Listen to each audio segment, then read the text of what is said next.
ಬಹಳ ಹಳೆಯ ಕಾಲದಲ್ಲಿ ಪಶ್ಚಿಮ ಘಟ್ಟಗಳ ಮಧ್ಯೆ ನೆಲೆಸಿದ್ದ ಶಾಂತಹಳ್ಳಿ ಶಿರಸಿ. ಈ ಪ್ರಕೃತಿಯ ಮಡಿಲಲ್ಲಿ ಜನರು ಸರಳ ಬದುಕು ನಡೆಸುತ್ತಿದ್ದರು. ದೇವರ ನಾಮಸ್ಮರಣೆಯೇ ಈ ಜನಗಳ ಶಕ್ತಿಯಾಗಿತ್ತು. ದೇವಾಲಯಕ್ಕೆ ಹೋಗುತ್ತಿದ್ದರು. ಕಾಲ ಬದಲಾಯಿತು. ಹಳ್ಳಿಯಲ್ಲಿ ಅನಾರೋಗ್ಯ ಮತ್ತು ಭಯ ಹರಡಿತು. ಜನ ಭಯಭೀತರಾದರು. ಜನ ನಮ್ಮನ್ನು ಕಾಪಾಡುವ ದೈವ ಶಕ್ತಿ ಬೇಕೆಂದ್ರು. ವೈದ್ಯರು ಭೇಟಿ ಕೊಟ್ರು. ಮಹಿಳೆಯರು ದುಃಖಿಸ್ತಿದ್ರು.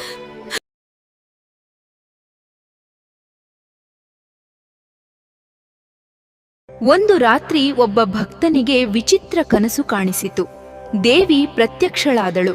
ಭಕ್ತ ಆಶ್ಚರ್ಯಗೊಂಡ. ಭಯಪಡಬೇಡ ಭಕ್ತ, ಓ ನನ್ನನ್ನು ಹುಡುಕಿ ಪ್ರತಿಷ್ಠಾಪಿಸಿರಿ ಎಂದು ದೇವಿಯು ಭಕ್ತನಿಗೆ ಹೇಳಿದಳು. ಬೆಳಿಗ್ಗೆ ಭಕ್ತ ರಾತ್ರಿ ನಡೆದ ಘಟನೆಯನ್ನು ಜನರಿಗೆ ಹಾಗೂ ಮುಖಂಡರಿಗೆ ತಿಳಿಸಿದ. ಬೆಳಗಿನ ಜಾವ ಗ್ರಾಮಸ್ಥರು ದೀಪಗಳನ್ನು ಹಿಡಿದು ದೇವಿಯ ಸೂಚನೆಯಂತೆ ಹುಡುಕಾಟ ಆರಂಭಿಸಿದರು. ಕಾಡಲ್ಲಿ ಹೋಗುತ್ತಿದ್ದಾಗ ಜನರಿಗೆ ಹೊಂಡದ ಬಳಿ ವಿಶಿಷ್ಟ ಬೆಳಕು ಕಾಣುತ್ತೆ. ದೇವಿಯ ವಿಗ್ರಹ ಕಂಡಾಗ ಎಲ್ಲರ ಮನಸ್ಸು ಭಕ್ತಿಯಿಂದ ತುಂಬಿತು. ಜೈಕಾರ ಕೂಗಿದರು. ಭಕ್ತರು ಸಿಕ್ಕ ದೇವಿ ವಿಗ್ರಹವನ್ನು ಪ್ರತಿಷ್ಠಾಪಿಸಿದರು. ದೇವಿ ಊರಿನ ಎಲ್ಲ ಜನರ ಕಷ್ಟಗಳನ್ನು ಪರಿಹರಿಸಿದಳು. ಅಂದಿನಿಂದ ಶಿರಸಿಯಲ್ಲಿ ಜಾತ್ರೆ ನಡೆಯುತ್ತಾ ಬಂದಿದೆ.